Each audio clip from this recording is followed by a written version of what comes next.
जय हिंद दोस्तों, आप सभी का स्वागत है एक बार फिर से आपके अपने YouTube चैनल यूनिक ज्ञान में। आज हम MA fourth semester political science paper 3 के यूनिट 3 का मोस्ट इम्पॉर्टेंट MCQ देखेंगे, जिसका कोर्स टाइटल आपका है state politics in India with special reference to UP. Uttar Pradesh के विशेष संदर्भ में हमें राज्य की राजनीति भारत में पढ़नी है, जिसके दो जो यूनिट हैं उनके मोस्ट इंपॉर्टेंट क्वेश्चन आपको बता दिए गए हैं। कोई भी डाउट रहता है तो उन वीडियो लेक्चर्स में आप पूछ लिया करिए कमेंट करके। और पिछले जो पेपर फर्स्ट और सेकंड आपका है उसके भी सभी यूनिट के मोस्ट इंपॉर्टेंट क्वेश्चन बता दिए गए हैं, और उसके PDF आपको टेलीग्राम चैनल पर भेज दिए जाते हैं, जिससे आप रिवीजन कर सकें। अगर आप नहीं जुड़े हुए हैं टेलीग्राम चैनल पर, लिंक डिस्क्रिप्शन बॉक्स में है, जुड़ जाइए। और नहीं मिल रहा है तो आप सर्च करिए टेलीग्राम पर यूनिक ज्ञान, आपको चैनल देखने को मिल जाएगा, जहाँ पर आपको यूनिवर्सिटी से रिलेटेड, आपकी क्लासेस से रिलेटेड, आपके टाइम टेबल, शेड्यूल, रिजल्ट सभी से रिलेटेड नोटिफिकेशंस दिए जाते हैं। तो वहाँ भी आप कोई भी डाउट रहता है तो पूछ सकते हैं। चलिए देखते हैं यूनिट 3 के मोस्ट इंपॉर्टेंट क्वेश्चंस। अगर आप चैनल पर नए हैं तो चैनल को सब्सक्राइब कीजिए, और पिछले वीडियोज़ देखने के लिए चैनल पर विजिट कीजिए। MA fourth semester political science classes के नाम से आपको प्लेलिस्ट देखने को मिल जाएगी। चलिए देखते हैं हमारा पहला प्रश्न जो यूनिट 3 का है। हमने 80 प्रश्न फर्स्ट और सेकंड यूनिट में देख लिए हैं। यूनिट 3 का पहला प्रश्न इंपॉर्टेंट, पंचायती राज संस्थाओं को संवैधानिक दर्जा किस संशोधन द्वारा मिला है? तो 73वें संविधान संशोधन द्वारा पंचायती राज संस्थाओं को संवैधानिक दर्जा मिला है। 1992 के इस संशोधन ने पंचायतों को संविधान के भाग 9 और 11वीं सूची में स्थान दिया हुआ है। अगला प्रश्न 82 नंबर, लोकतांत्रिक विकेंद्रीकरण, डेमोक्रेटिक डिसेंट्रलाइजेशन जो है उसके जनक भारत में किसे कहा जाता है? तो लोकतांत्रिक विकेंद्रीकरण का जनक जो है बलवंत राय मेहता जी को कहा जाता है। 1957 की उनकी रिपोर्ट ने त्रिस्तरीय पंचायती राज व्यवस्था की सिफारिश जो है वह की हुई थी। 83 नंबर प्रश्न है, सरकारी आयोग, जो सरकारी आयोग बना था उसका गठन किस विषय पर रिपोर्ट देने के लिए हुआ था? तो उसका गठन जो है केंद्र राज्य संबंध का रिपोर्ट देने के लिए हुआ था। 1983 में न्यायमूर्ति RS सरकारिया की अध्यक्षता में गठित आयोग ने भारतीय संघवाद की मजबूती के लिए कई सिफारिशें जो है उसमें दी हुई थी। अगला प्रश्न 84 नंबर, 73वें जो संविधान संशोधन है उसके तहत पंचायतों में महिलाओं के लिए कितने आरक्षण का प्रावधान है? तो उसमें 33% अर्थात 1/3 का जो है उसमें आरक्षण का प्रावधान है 73वें संविधान संशोधन में। 85 नंबर प्रश्न है, उत्तर प्रदेश में पंचायती राज व्यवस्था का ढांचा कैसा है? उत्तर प्रदेश में पंचायती राज व्यवस्था का ढांचा जो है वह त्रिस्तरीय है। उत्तर प्रदेश में ग्राम पंचायत, क्षेत्र पंचायत और जिला पंचायत जो है उसमें कार्यरत रहते हैं। अगला प्रश्न है 86 नंबर, राज्य वित्त आयोग, स्टेट फाइनेंस कमीशन जो है उसका गठन कौन करता है? राज्यपाल करता है। अगला प्रश्न है 87 नंबर, क्षेत्रीय दलों के उदय का मुख्य कारण क्या है? क्षेत्रीय दलों के मुख्य उदय का मुख्य कारण राष्ट्रीय दलों द्वारा क्षेत्रीय मुद्दों की उपेक्षा, सांस्कृतिक पहचान की सुरक्षा और क्षेत्रीय असंतुलन और पिछड़ापन, ये सभी जो है मुख्य कारण एक प्रकार से क्षेत्रीय दलों के उदय के लिए हैं। अगला प्रश्न 88 नंबर, मंडल आयोग की सिफारिशों का संबंध किससे है? मंडल आयोग की सिफारिशों का संबंध जो है अन्य पिछड़ा वर्ग अर्थात OBC आरक्षण से है।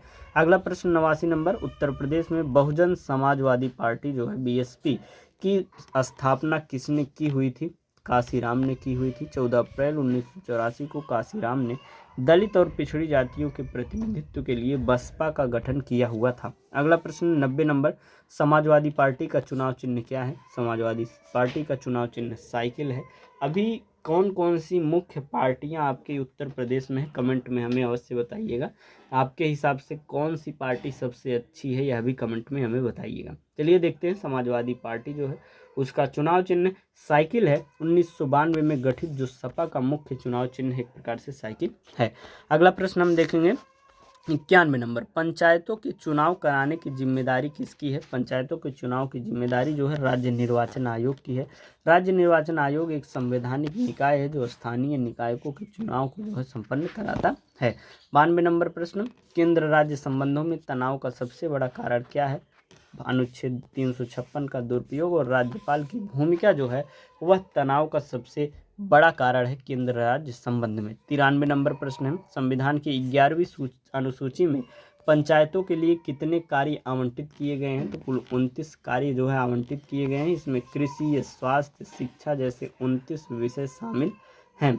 अगला प्रश्न 94 नंबर, ग्राम सभा के सदस्य कौन होते हैं? ग्राम सभा के सदस्य जो हैं पंचायत क्षेत्र की मतदाता सूची में पंजीकृत सभी वयस्क व्यक्ति होते हैं। ग्राम सभा प्रत्यक्ष लोकतंत्र की इकाई है जिसमें सभी पंजीकृत मतदाता शामिल होते हैं। 95 नंबर प्रश्न, अशोक मेहता समिति जो कि 1977 ने बना हुआ था, उसने किस स्तर के पंचायत ढांचे की सिफारिश की हुई थी? 2 स्तरीय उन्होंने सिफारिश की हुई थी कि मंडल पंचायत हो और जिला परिषद हो। अगला प्रश्न 96 नंबर, सरकारी आयोग ने केंद्र राज्य समन्वय के लिए किस संस्था के गठन की सिफारिश की हुई थी? अंतर राज्य परिषद, इंटर स्टेट काउंसिल के गठन की सिफारिश की हुई थी। अनुच्छेद 263 के तहत इस परिषद का गठन 1990 में किया गया था। 97 नंबर प्रश्न है, सामाजिक न्याय का दार्शनिक आधार क्या है? सामाजिक न्याय का दार्शनिक आधार जो है वह वंचित और हाशिए के समुदायों को समान अवसर और सम्मान देना है। 98 नंबर प्रश्न, उत्तर प्रदेश में नगर निगम का प्रमुख क्या कहलाता है? तो वह मेयर या महापौर कहलाता है। 99 नंबर प्रश्न है, समवर्ती सूची के विषयों पर कानून बनाने का अधिकार किसके पास है? तो वह केंद्र राज्य दोनों के पास है समवर्ती सूची। 100 नंबर प्रश्न है, क्षेत्रीय दल अपना दल जो है कि वर्तमान नेता कौन है? तो अपना दल के जो वर्तमान नेता हैं वह है अनुप्रिया पटेल। अनुप्रिया पटेल इस समय उत्तर प्रदेश की राजनीति और केंद्र में एक प्रमुख क्षेत्रीय नेता हैं। 101 नंबर प्रश्न है, 73वें संविधान संशोधन के अनुसार पंचायतों का कार्यकाल कितना है? तो 5 वर्ष जो है पंचायतों का कार्यकाल है। 102 नंबर प्रश्न है, सोशल इंजीनियरिंग जो है शब्द का प्रयोग यूपी की राजनीति में किस दल के संदर्भ में प्रसिद्ध हुआ है? तो वह बसपा 2007 चुनाव में इस शब्द का प्रयोग किया गया था। 103 नंबर प्रश्न है, अंतर्राज्यीय जल विवादों इंटर स्टेट वाटर डिस्प्यूट्स का निपटारा किस अनुच्छेद के तहत होता है? अनुच्छेद 262 के तहत होता है। संसद को इन विवादों के समाधान के लिए विशेष कानून बनाने की शक्ति इसमें प्राप्त है। 104 नंबर प्रश्न है, भारत में किस राज्य ने सबसे पहले पंचायती राज व्यवस्था लागू की हुई थी? राजस्थान ने। अगला प्रश्न 105 नंबर, येलम सिंघवी समिति जो है उसने क्या मुख्य सिफारिश की हुई थी? पंचायतों को संवैधानिक मान्यता देने की सिफारिश उसने की हुई थी सिंघवी समिति ने। अगला प्रश्न 106 नंबर, उत्तर प्रदेश में जिला पंचायत का अध्यक्ष कैसे चुना जाता है? वह जिला पंचायत के निर्वाचित सदस्यों द्वारा अपने बीच से अप्रत्यक्ष रूप से चुना जाता है। 107 नंबर प्रश्न है, भारतीय संघवाद को कोऑपरेटिव फेडरलिज्म किसने कहा हुआ है? तो उसे कहा था ग्रेनविले ऑस्टिन ने कहा हुआ था। अगला प्रश्न 108 नंबर, उत्तर प्रदेश में ओबीसी के लिए क्रीमी लेयर का निर्धारण किस आधार पर होता है? तो वार्षिक आय और व्यवसायिक स्थिति के आधार पर क्रीमी लेयर का निर्धारण होता है।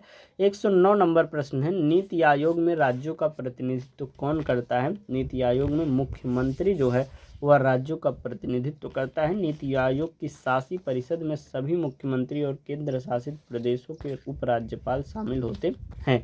अगला प्रश्न 110 नंबर, अल्पसंख्यक शब्द की परिभाषा संविधान के किस अनुच्छेद में दी गई है? तो यह जो है जो अल्पसंख्यक शब्द है यह कहीं भी संविधान में दिया नहीं गया है। 111 नंबर प्रश्न, उत्तर प्रदेश पंचायत राज अधिनियम 1947 के अनुसार ग्राम सभा की बैठक साल में कम से कम कितनी बार होनी चाहिए? 2 बार होनी चाहिए, खरीफ और रबी की फसल के बाद। अगला प्रश्न 112 नंबर, सरकारी आयोग ने राज्यपाल के कार्यकाल के बारे में क्या कहा हुआ है? तो उसे 5 वर्ष का कार्यकाल पूरा करने देना चाहिए सिवाय विशेष परिस्थितियों के। अगला प्रश्न 113 नंबर है, क्षेत्रीय परिषद का अध्यक्ष कौन होता है? क्षेत्रीय परिषद का अध्यक्ष जो है वह भारत का गृह मंत्री होता है। अगला प्रश्न है 114 नंबर, पंचायतों में आरक्षण का प्रावधान जो है वह किस अनुच्छेद में है? तो यह जो है 243D में है। इसमें SC ST और महिलाओं के लिए आरक्षण की व्यवस्था दी गई है। 115 नंबर प्रश्न है, उत्तर प्रदेश में रालोद RLD का मुख्य चुनावी आधार किस समुदाय और क्षेत्र में है? तो यह जो है जाट पश्चिमी उत्तर प्रदेश में है। अगला प्रश्न 116 नंबर है, 73वें संविधान संशोधन के बाद उत्तर प्रदेश में पहला त्रिस्तरीय पंचायत चुनाव कब हुआ था? तो यह 1995 में हुआ था। संवैधानिक संशोधन के अनुरूप राज्य कानूनों में बदलाव के बाद 1995 में चुनाव हुआ था। 117 नंबर प्रश्न है, वित्त आयोग का कार्यकाल कितना होता है? वित्त आयोग का कार्यकाल 5 वर्ष होता है। अनुच्छेद 280 के तहत राष्ट्रपति हर 5 साल में केंद्रीय वित्त आयोग का गठन करता है। अगला प्रश्न 118 नंबर है, शिक्षा को समवर्ती सूची में किस संशोधन द्वारा लाया गया था? यह जो है 42वें संविधान संशोधन द्वारा लाया गया था। 1976 में इसे राज्य सूची से हटाकर समवर्ती सूची में शामिल किया गया ताकि केंद्र भी इस पर कानून जो है वो अपना बना सके।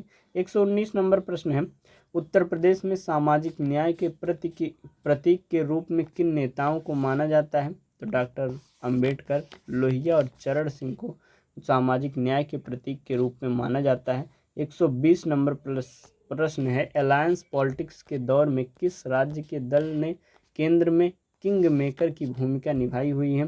तो यह उत्तर प्रदेश, तमिलनाडु और बिहार, इन तीनों ने किंग मेकर की भूमिका निभाई हुई है क्योंकि यहाँ पर सीटें ज़्यादा है, जनसंख्या ज़्यादा है। 1989 से 2014 के बीच क्षेत्रीय दलों के समर्थन के बिना केंद्र में सरकार बनाना एक प्रकार से संभव नहीं था। इस प्रकार से यूनिट 3 के भी मोस्ट इंपॉर्टेंट क्वेश्चन आपको करा दिए गए। अब आपको यूनिट 4 का नेक्स्ट डे पे कराया जाएगा। तब तक चैनल पर बने रहिए। कोई डाउट हो तो कमेंट में पूछिए, टेलीग्राम पर नोट्स का रिवीजन करिए और बने रहिए चैनल पर। दोस्तों के पास शेयर अधिक से अधिक करिए, लाइक कर दिया करिए, कमेंट कर दिया करिए। मिलते हैं नेक्स्ट वीडियो में। धन्यवाद।